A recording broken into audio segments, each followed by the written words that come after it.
اور پھر اس کلام کا اثر بہت زیادہ ہوتا تھا ان کے اوپر، تو انہوں نے اس کو جادو سے تعبیر کرنا شروع کر دیا کہ یہ جو ہم پہ اثر ہو رہا ہے نا اس کا بہت زیادہ، تو اصل میں یہ معاذ اللہ کوئی منتر ہیں، جیسے جادوگر جب منتر پڑتا ہے اور یہ روحانی عامل جو ہے وہ مسمرزم کرتے ہیں تو آپ کے دماغ کو کیپچر کرتے ہیں، تو یہ کچھ الفاظ پڑھ رہے ہوتے ہیں اور آپ مسحور ہو جاتے ہیں، تو انہوں نے کہا یہ بھی اسی طرح ہے، آفتاتون السحر، تو تم کیا جادو کو فالو کرو گے، وانتم تبصرون، جبکہ تم بصیرت رکھتے ہو، دیکھ رہے ہو اپنی آنکھوں سے کہ یہ ہماری طرح کے انسان ہیں، تو کوئی نئی چیز یہ نہیں لا سکتے، ہماری عقل ان کی عقل برابر ہے، تو ہم کیوں ان کو فالو کریں؟ قال ربی یعلم القول فی السماء والارض، نبی صلی اللہ علیہ وسلم ان باتوں سے پریشان ہو کے کیا فرمایا کہ میرا رب جانتا ہے جو آسمانوں میں جو کچھ زمین میں، سب چیزیں جانتا ہے، وَهُوَ السَّمِيعُ الْعَلِيمُ، وہ سننے والا بھی اور جاننے والا بھی، تو وہ سب جانتا ہے تمہارے ان تانوں کو کہ تم کیا باتیں کر رہے ہو، تو میں اسی کی طرف توجہ کرتا ہوں تاکہ مجھے تسلی ملے۔ تو اللہ نے اپنے حبیب صلی اللہ علیہ وسلم کے اس کلام کو بھی قرآن کا حصہ اس لیے بنا دیا تاکہ یہ تانے جس کو بھی مستقبل میں پڑھیں، آج کے دور میں بھی، تو وہ یہ سوچ کے تسلی کرے کہ میرا رب جانتا ہے، جس کے لیے میں قربانی دے رہا ہوں نا، وہ ان کی ہٹ دھرمی اور ضد کو مجھ سے زیادہ جانتا ہے، تو میں کیوں ان تانوں پہ پریشان ہوں۔ بل قالوا اضغاث احلام، بلکہ اس سے بھی زیادہ آگے ترقی کر کے کہتے تھے، یعنی آپ دیکھیں اس میں الزام میں شدت پیدا کی جا رہی ہے۔ پہلا الزام یہ لگایا کہ یہ تو ہماری طرح کے انسان ہیں، تو جب ہماری طرح کے انسان ہیں تو کتنی اچھی بات کریں، بے شک وہ جادو نہ بھی ہو، بے شک وہ جھوٹ نہ بھی ہو، بے شک وہ قصے کہانیاں نہ بھی ہوں، تو اس کی حیثیت ایک یہی ہوگی کہ ایک بشر جو ہے وہ کچھ اچھی اچھی باتیں سیکھ گیا ہے معاذ اللہ اور اچھی اچھی باتیں کر رہا ہے، تو بس اس سے زیادہ اس کی حیثیت نہیں ہے، کیونکہ اگر یہ خدا کے پیغمبر ہوتے اور ان کا کلام پتھر پہ لکیر ہوتا تو یہ ہمارے جیسے انسان کیوں ہوتے کہ کھا رہے ہیں پی رہے ہیں، وہ کوئی خلائی مخلوق ہوتے نا، یہ خدا کو کیا ضرورت ہے کہ کسی انسان کو اپنا نمائندہ بنا دے۔ پھر اس سے الزام میں ترقی کر کے انہوں نے کہا کہ نہیں، یہ عام انسان تو ہیں مگر اس کے ساتھ یہ جادوگر بھی ہیں، تو کیونکہ ان کے کلام کا ہم پہ اثر بہت ہوتا ہے، تو یہ اللہ کا کلام نہیں ہے بلکہ یہ جادو ہے جس کی وجہ سے یہ ہم پر بہت زیادہ اثر ڈال رہے ہیں۔ پھر اس میں مزید شدت پیدا کی کہ نہیں، جادو میں بھی کچھ محنت ہوتی ہے، اور جادو جو ہے نا وہ اس کا بھی کوئی نہ کوئی فن ہوتا ہے، یہ تو وہ بھی نہیں ہے، یہ تو اضغاث احلام ہے۔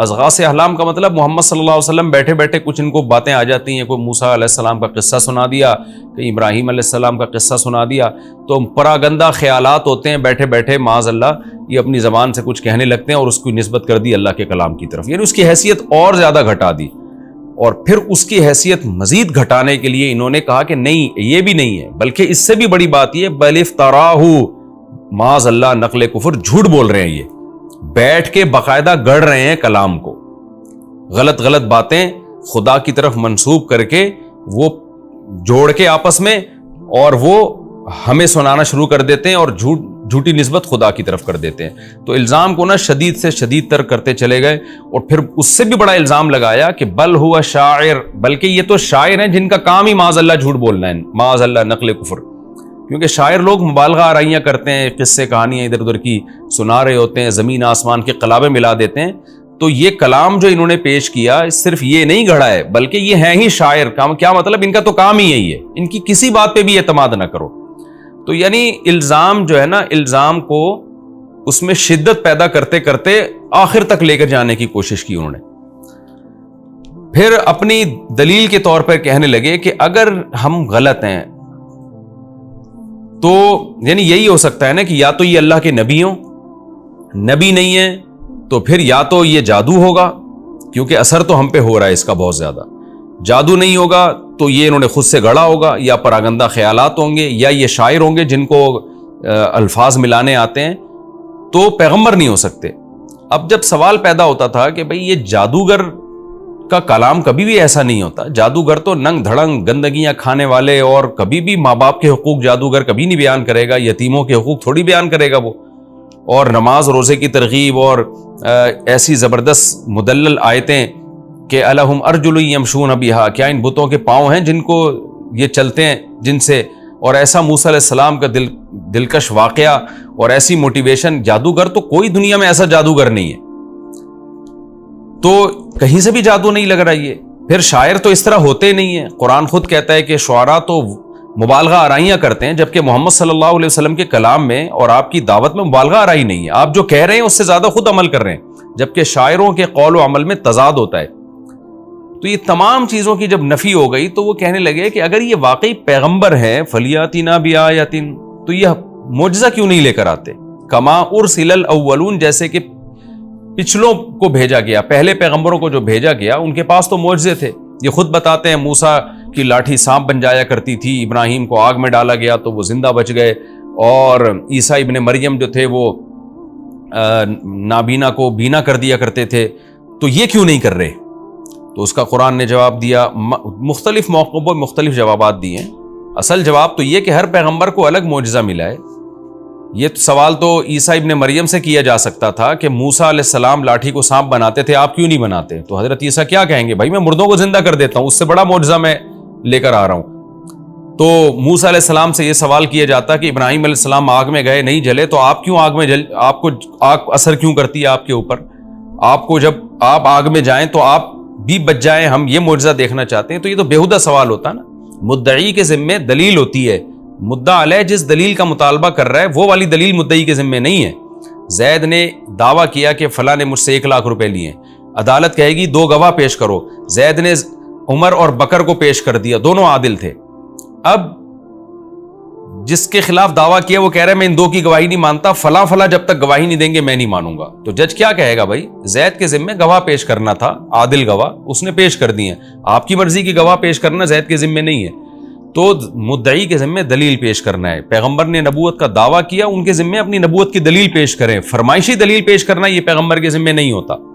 تو یہ مضمون قرآن مختلف جگہوں پہ بیان کرتا ہے. یہاں ایک خاص بات بیان کر رہا ہے کہ فرض کر لو کہ ہم محمد صلی اللہ علیہ وسلم کو وہی معجزہ دے دیں جو پچھلی امتوں میں پیغمبروں کو ملا ہے. تو جب پچھلی امتوں کے فرمائشی معجزے ملے تھے تو کیا وہ ایمان لے آئے تھے؟ قوم عاد اور قوم سمود کے حالات دیکھو تم.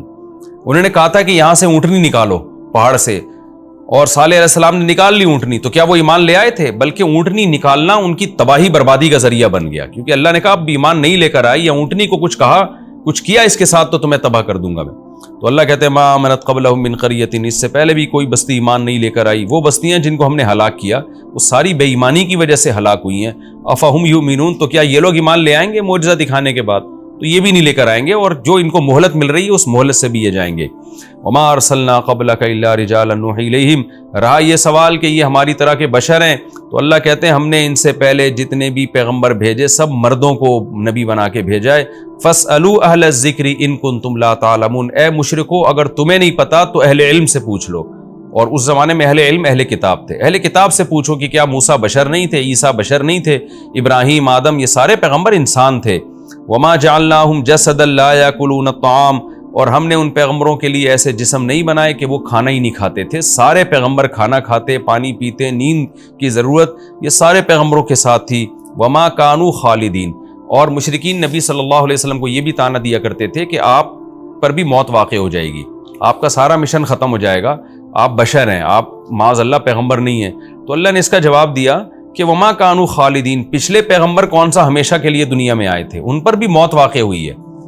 تو نبی صلی اللہ علیہ وسلم پر بھی موت واقع ہو جانا یہ آپ کے نبوت کے، آپ کے معاذ اللہ نبی نہ ہونے کی دلیل نہیں ہے، بلکہ ہم پہلے بتا دیتے ہیں کہ آپ پر موت واقع ہوگی.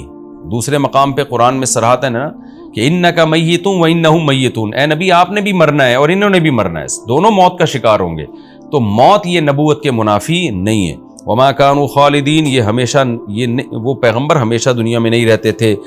ثم صدقناہم الوعد. اللہ کہتے ہیں ہم نے ان کو بشر بھی بنایا، کھانے پینے والا بھی بنایا، اور پیغمبروں پر موت بھی آئی ہے. لیکن ان سب باتوں کے باوجود جو پیغمبر پر ایمان نہیں لے کر آیا، یہ الزام لگا کے کہ یہ انسان کیوں ہیں، یہ کھاتے پیتے کیوں ہیں، تو ہم نے مدد پیغمبروں کی ہے. ان کے جو مخالفین تھے ان کے اس الزام کو ہم نے کوئی ویلیو نہیں دی. لہذا ہم نے کیا کیا؟ ثم صدقناہم الوعد. ہم نے جو پیغمبروں سے وعدہ کیا تھا نصرت کا وہ ہم نے پورا کر دکھایا. فانجیناہم، پیغمبروں کو بھی نجات دی. ومن نشاء، اور ان لوگوں کی بھی جن کو ہم نے نجات دینا چاہا. وَأَهْلَكْنَا الْمُسْرِفِينَ، اور جو حد سے تجاوز کرنے والے لوگ تھے، پیغمبروں پہ بیہودہ مطالبات پیغمبروں سے کر رہے تھے، ان کو ہم نے ہلاک کر دیا۔ تو ان مشرکین مکہ کو بھی ڈرنا چاہیے، یہ بھی ہلاک ہو سکتے ہیں۔ لقد انزلنا الیکم کتابا، اللہ فرماتے ہیں تحقیق ہم نے تمہاری طرف کتاب کو نازل کر دیا ہے، کتاب کو فیہ ذکرکم، جس میں تمہارے لیے نصیحت ہے، اس کتاب میں تمہارے لیے نصیحت ہے۔ افلا تعقلون، تو عقل سے کام کیوں نہیں لیتے؟ تمہیں چاہیے اس کا شکر ادا کر کے اس نصیحت کو فالو کرنا شروع کر دو، بیہودہ اعتراضات اس پر مت کرو۔ یہ جی ہمارا رکوع الحمدللہ کمپلیٹ ہو گیا، اور اب وقت ہمارا تھوڑا باقی ہے، اور یہ رکوع اگلا والا لمبا ہے، تو اس کا ترجمہ بھی میرا خیال نہیں ہو سکے گا اس تھوڑے سے ٹائم میں، تو ہم اس کو اپنے درس کو یہیں بند کرتے ہیں۔ اور جو اس رکوع میں جو ایک بہت اہم ترین بات ہے سوچنے کی، دو باتیں بہت اہم ترین جو ہمیں اس سے سبق ملتے ہیں، وہ یہ کہ آج کا جو مشرک ہے، جو مسلمانوں میں بھی ایک فرقہ پیدا ہوا جو شرک کی طرف مائل ہے، وہ یہی بات پیغمبر صلی اللہ علیہ وسلم کے بارے میں کہ آپ بشر نہیں ہیں، آپ جو ہیں نور ہیں، آپ حاضر ناظر ہیں، مشکل کشا ہیں۔ تو قرآن کتنے واضح لفظوں میں پیغمبر کی پوزیشن کو بیان کر رہا ہے کہ یہ اعتراض تو مشرکین کرتے تھے کہ وہ بشر ہیں، تو قرآن نے کبھی نہیں کہا کہ نہیں بشر نہیں ہے، دیکھنے میں بشر ہے، حقیقت میں بشر نہیں ہے، نہ، قرآن نے کہا کہ بشر ہونا ہی نبی ہونے کی دلیل ہے، بشر نہ ہوتے تو پھر اشکال ہوتا، اس لیے کہ آپ سے پہلے جتنے پیغمبر دنیا میں آئے سارے انسان تھے، بشر تھے، گوشت پوست خون کے بنے ہوئے انسان تھے۔ تو یہی بات تو محمد صلی اللہ علیہ وسلم کے نبی ہونے کی دلیل ہے۔ اگر آپ نور ہوتے تو پھر اشکال ہوتا، لوگ کہتے کہ تمام پیغمبر بشر آئے ہیں تو محمد صلی اللہ علیہ وسلم بشر کیوں ہیں، یعنی تمام پیغمبر تو بشر تھے تو محمد صلی اللہ علیہ وسلم بشر کیوں نہیں ہے پھر؟ تو یہ تو اس وقت اعتراض بنتا۔ تو بشر ہونا نبی ہونے کی دلیل ہے، کیونکہ تمام پیغمبر کھانا بھی کھایا کرتے تھے، یعنی بشر کے لوازمات بھی تھے ان میں، کامل بشر تھے وہ، ایسا نہیں ہے کہ دیکھنے میں بشر اور حقیقت میں نور، یا حقیقت میں نور اور جیسے یہ مشرک آج کے بدعتی لوگ عجیب اوٹ پٹانگ قسم کی تعویلات کر رہے ہوتے ہیں۔ تو پہلی بات تو ہمیں یہ پتہ چلی۔ دوسری بات یعنی اس میں جو نبی کی محبت میں غلو کرنے والے لوگ ہیں ان کو بھی تنبیہ ہے، اور جو محمد صلی اللہ علیہ وسلم کے بشر ہونے کی وجہ سے آپ صلی اللہ علیہ وسلم کو فالو نہیں کرتے، جیسے کہ آج کل کے میں بار بار کہتا ہوں جو لبرل لوگ ہیں وہ کہتے ہیں بھائی 1400 سال پہلے پہاڑوں پتھروں کا دور تھا، سائنس نے اتنی ترقی کر لیا، چاند تک پہنچ گئی ہے سائنس اور سائنسدان، تو ہم وہ 1400 سال پہلے پہاڑوں پتھروں کے دور کے انسان کو کیوں فالو کریں؟ وہ تو محض ایک اچھے انسان تھے، بس ٹھیک ہے۔ تو اس کی بھی نفی ہے کہ نہ بشر ہونا یہ یا ایک عام انسان، عام سے میری مراد یہ کہ جسمانی لحاظ سے ایک عام انسانوں کی طرح کا انسان ہونا، یہ اس کی علامت نہیں ہے کہ آج سائنسی ترقی کے دور میں آپ کو فالو نہیں کیا جائے گا۔ کیوں؟ وجہ اس کی ہے کہ وہ جو پیغام دے رہے ہیں وہ اپنا نہیں ہے بلکہ وہ خدائی پیغام ہے۔ تو سائنسی ترقی کہاں تک پہنچ جائے، آپ خدا سے آگے نہیں نکل سکتے جس خدا نے اس کائنات کو بنایا ہے۔ تو دونوں کے لیے اس میں پیغام ہے، اور اسلام کی حقانیت کو ماننا اور اس پہ چلنے کی اہمیت ہے اس میں۔